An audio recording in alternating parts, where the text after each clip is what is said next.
Hello नमस्ते सेवा समुना फेरि पनि छतर टेक्निकल इन्स्टिच्युटको युट्युब च्यानलमा तपाईँलाई स्वागत छ। आज पनि म तपाईँकै सहायत्री विवश उपस्थित भइसकेको छु।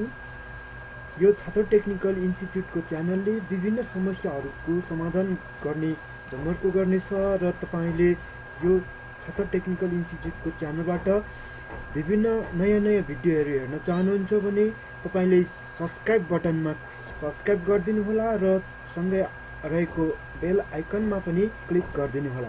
अझ तपाईँलाई म पेन ड्राइभलाई फर्मेट गर्दाखेरि the disk is write protected भन्ने समस्या आउँछ भने यसलाई कसरी समाधान गर्ने भन्ने कुरालाई आज म देखाउने जमर्को गरेको छु र तपाईँले यो भिडियोलाई मन पर्यो भने लाइक र कमेन्ट गरिदिनुहुन्छ भन्ने पूर्ण आशा लिएको छु।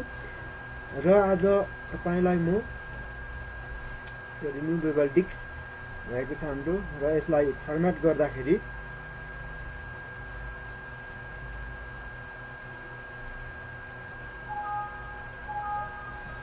The disk is write protected भन्ने समस्या आउँछ। यो फर्मेटै हुँदैन र यसमा तपाईँले यो भिडियोलाई पनि अथवा कुनै पनि फाइललाई यहाँ कपी गर्न चाहनु भयो भने पनि डिस्क इज राइट प्रोटेक्टेड भन्ने समस्या आउने गर्दछ। यसलाई यो कपी नै हुँदैन र सर्वप्रथम हामीले स्टार्ट बटनमा क्लिक गरेर CMD लेखेर इन्टर प्रेस गरिदिउँ। अब यहाँ चाहिँ डिस्क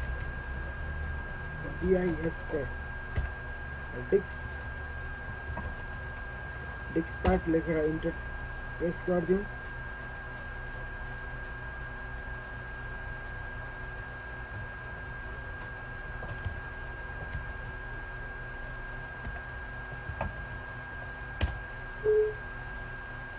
एस गरिदिउँ एस यहाँ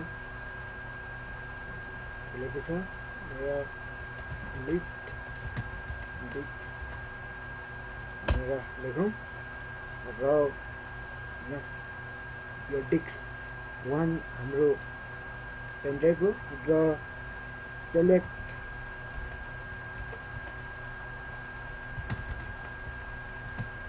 भनेर इन्टर प्रेस गरिदिउँ र डिस्क 1 सेलेक्ट भइसकेको छ र अब यहाँ attribute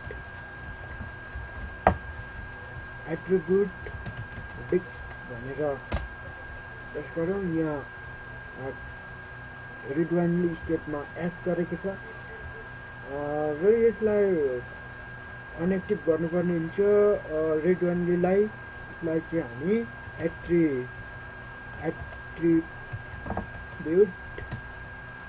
disk clear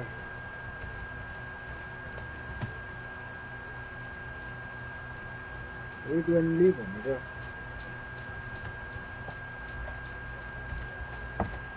enter press गरिदिउँ। यहाँ डिस्क एट्रिब्युट्स क्लियर सक्सेसफुल्ली भन्ने छ र यसलाई हामी एक्जिट गरिदिउँ। यसरी एक्जिट गरिसके पछाडि एक्जिट भइसकेको छ र यसलाई एक्जिट गरौँ र अब यसलाई रिमुभ गरौँ। इजेक्ट गरौँ। इजेक्ट गरेपछि इजेक्ट भयो। यसरी रिमुभ गरिसके पछाडि तपाईँले यसलाई फेरि निकालेर लगाउनुहोस्। यसरी लगाइसके पछाडि तपाईँको कम्प्युटरमा रिमुभेबल डिस्क आइसकेको हुन्छ र यसलाई अब फर्मेट गरेर हेरौँ।